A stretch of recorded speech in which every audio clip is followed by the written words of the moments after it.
And we'll start the interview. So, hi, this is Ameila and Elizabeth from Twinmusix.com, and we are here with Steffen from Obscura. Thank you for having this interview with us today. We really appreciate it. Hi there, pleasure talking to you. Greetings from Germany. So, what can fans expect from your new album? Well, according to Freddy Nordstrom, who produced the record, it's BOM, Best of Metal. And literally it goes to 11, because we have 11 tracks with almost every music style. Well, if you're into extreme metal, you will enjoy that record, that's for sure. And what was it like working with Freddy Nordstrom? He's definitely a character, and a very nice one on top. He's a walking encyclopedia about everything and anything about heavy metal, so that was definitely a pleasure. For me, it was the first time I produced music abroad. The last 20 years, we recorded everything in our hometown in Landshut, Germany, which is not far from Munich, in the very south. And this time we just changed everything, literally everything from within the band, and I was flying over to Sweden, working at Studio Fredman with Freddy Nordstrom, and we tried to combine the band sound with the expertise he has and with his experience of probably 30-35 years of working with bands such as At the Gates, Arch Enemy, Dimmu Borgir, and In Flames, just among a few. So that was definitely an adventure, and a good one as well. The result is fantastic, and I'm very, very happy how the album turned out. And how was it traveling in COVID between places? That must have been interesting and strange. That was actually a lot of headache for everybody involved. We had a first studio session booked probably 5 or 6 months earlier, but due to travel restrictions, our bassist and our drummer were not able to enter the country because we are spread through Europe. Our bassist lives in the Netherlands, our drummer in Austria, both guitarists in Germany, and, well, in the end, the mix and mastering engineer in Sweden. So we had to record everything in national studios, and I booked the flight to Sweden, to Gothenburg. Usually that's not a big deal, but I stopped counting at rebooking the flights a 7th time. Whoa. And I just got emails by the flight company every now and then. Okay, you have to start then. Oh, by the way, this date changed here, and it's not a direct flight. It's a lot of hassle here and there, but in the end, we made it somehow. And in Sweden, the restrictions have been lighter than in Germany. In Sweden, the virus is only attending at 8 o'clock in the evening. So the entire day you are able to do whatever you want. No restrictions, no mask, no anything. And at 8 o'clock, everything closes. So a different approach, but it worked quite well. So working in the studio was, I would say, just regular, just normal. Unfortunately, in the evening, we haven't been able to do anything aside, working and keep working on the music. So I haven't seen too much from Sweden. Maybe next time. So far, as I mentioned, the result is really, really sounding good. And it was quite fun to work with Frederick and also his assistant engineer, Robert. I would love to work also on the next album with him and fly again to Sweden, but then without the virus. Yeah, definitely. And your last set of albums was a 4 set of concept album series. And is this album the beginning of a new concept series, or is this just going to be a one-off album? This is a new chapter for the band. So we have another row or series of concept albums, 3 this time. It's a trilogy. But it's not that stiff. It's not a real guideline. I do have certain ideas for artworks, colors. I do have the album titles already here, and some song titles as well for the next records. But it's a little bit more free or loose, so to say. For example, the new album Valediction has this headline, the album title, but the stories itself, they're just on a loose end. somehow related to the album title. While on the previous big, long-lasting 10-year concept, everything was a little bit more planned to the core. And on the one hand, it's quite easy that you know what to do. On the other hand, it's hard to set up your own restrictions, so to say, musically, lyrically, visually. And now, with the new album, we had many changes within the band. We did not only change the producer to Freddy, we also changed the record label. We had some lineup changes. I changed the person who works for our artworks. We switched to Ameila and Cantor. So the entire big picture of the band shifted a little bit towards rather, I would say, a rather organic and organic way to unfold this human touch of a band. I want to hear a real band performing. I don't want to have an entirely polished album, not sterile or edited to the max. I want some dirtiness within the entire sound. The artwork is painted with oil on canvas, not with Photoshop made. And all the lyrics are more digestible, more direct. They have a real attitude, and the approach is a little bit different. But still, we kept what I would say the roots and origins of this band still alive. You hear which band is performing, although we had all those changes. And this, I would say, turned out quite well. And how do you come up with the concepts for your album, and do you research them? Some yes, some not. Our addiction simply came together because the situation that we have finished this long-lasting concept album, that we finished our contract with the previous record label. So we left behind literally a lot of positive and negative things. On the other hand, the last 2.5 years, I lost a couple of friends, musicians, family members, barely regarding COVID, different reasons. For example, Alexi Laio passed away. We've been on tour with. Sean Reinhardt passed away. I've been touring and played together in Death to All. He used to be on the second album, Cosmogenesis, of the band. Sean Malone passed away. I had the chance to travel with him and others as well. For my second band, Christian Kratzer, the bassist, he passed away. He had an accident, and all of this somehow let me sit down. And we all have been a little bit on pause, so to say, due to the pandemic and no live shows and anything. And then you simply sit down and reflect a little bit on what you did in the past and what you're going to do in the future. And our addiction was simply the result of all this in the end. I'm sorry for your loss as well. Thank you.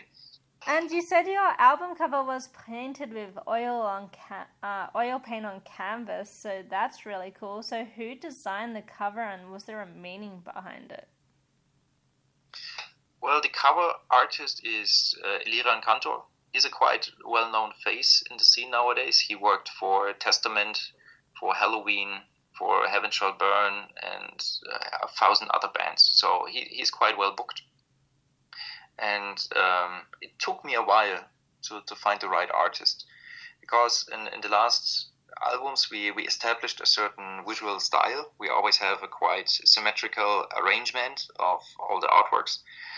And I was looking to somehow find a transition from what we did in the past to this new, personal approach. And I was looking for somebody who, first of all, has the right technique, as you mentioned, all on canvas, but also understands where this band is going to. And I talked a lot with Ameila. I sent him a lot of input.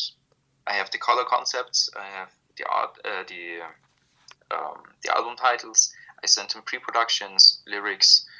Even put together a playlist of bands I think that could influence him and us on the new album. So a lot of input to him, but in the end, you have to let it go, because if somebody's painting on canvas, you cannot change everything. It's not a Photoshop artwork where you simply copy and paste some pieces and delete here and there something. That's not possible. So he simply delivered a first sketch, and we talked about it, and he finished the artwork immediately. What I love about his work is the fact that it looks quite simple, but actually it isn't. You have in the very center a person that is kneeing almost like a fetus position, but at the same time you have a second person that most of the people just see at the second look, that is holding him, and at the same time they are connected but disconnected. And this is, in my opinion, quite poetic and related to a valediction, because you can interpret the entire artwork from so many different sides. For example, you could, for example, interpret it as father and daughter, but you don't know which one died. Maybe it's the daughter that passed away and the father is sitting down in grief, or vice versa. Maybe the father is sitting down and committed suicide, and the daughter is the one that is still living on the planet or something. There are so many. It's so open-minded. It's so well done, in my opinion. It's fantastic. I'm very happy how it turned out. And you have a tour coming up in 2022 in Europe. So what can fans expect? You must be excited to go back out on the road. Yeah, we can't wait to finally hit the stage again. And well, in the meantime, where no shows happened, we assembled an entire new live production. We built everything from scratch. We designed everything new. And a first glimpse you see in the music video we just delivered for the song When Stars Collide. There you see a tiny little part of our stage production. So the tour will be quite interesting. There will be a lot of surprises. Things you might not have guessed a rather technical band like Obscura is doing. And we will announce way more tour dates in the very foreseeable future. So we just booked a 50-day North American tour. We're also working on shows down under in Asia to combine them again. So lots of flying again. Can't wait for that. Lots of good food in Japan. Perhaps we also make it to New Zealand again. That was definitely an adventure last time. Would be a pleasure to come over again. We'll be in Europe next year as well. Sweet. Are you excited for Helves? I've been there a couple of times. That's a fantastic festival. Yeah. Because backstage, I think every band, except the few big headliners, they get treated exactly the same. And the vibe is just almost like a happening. Although, if you're behind the curtain, like in the VIP area, where all bands take part, it's exactly the same as in front of the stage.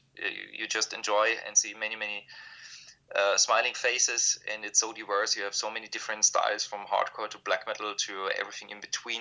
I think Guns N' Roses and Metallica headlining.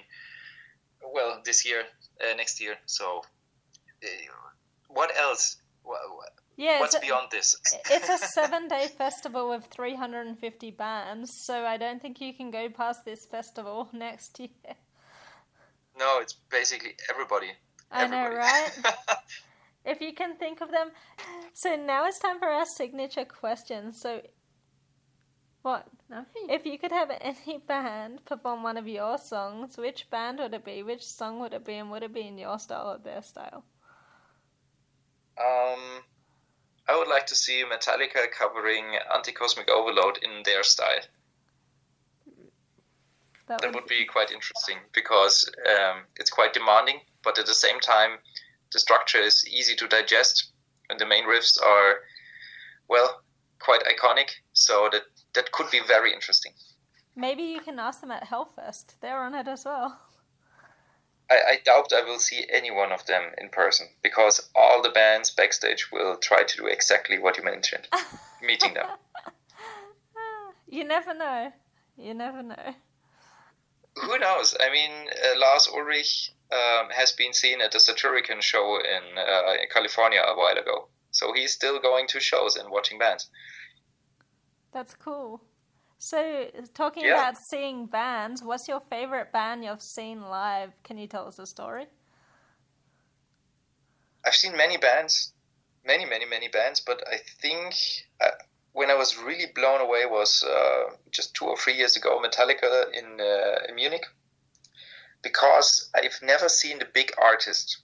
When I was a teenager or growing up and starting to visiting concerts, of course, everybody was broke.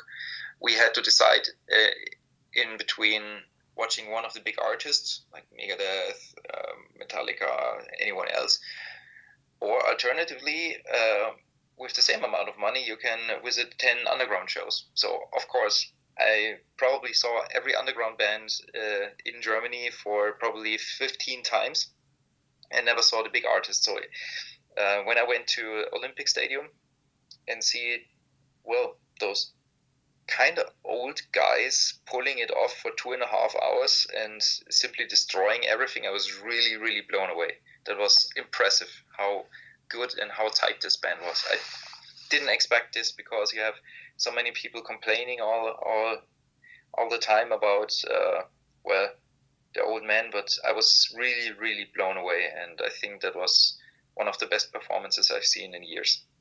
That's cool. What a cool experience. And what was the first ever band you saw live? The first band, I think the first band when it comes to extreme metal was a tour package in '99 in Munich downtown.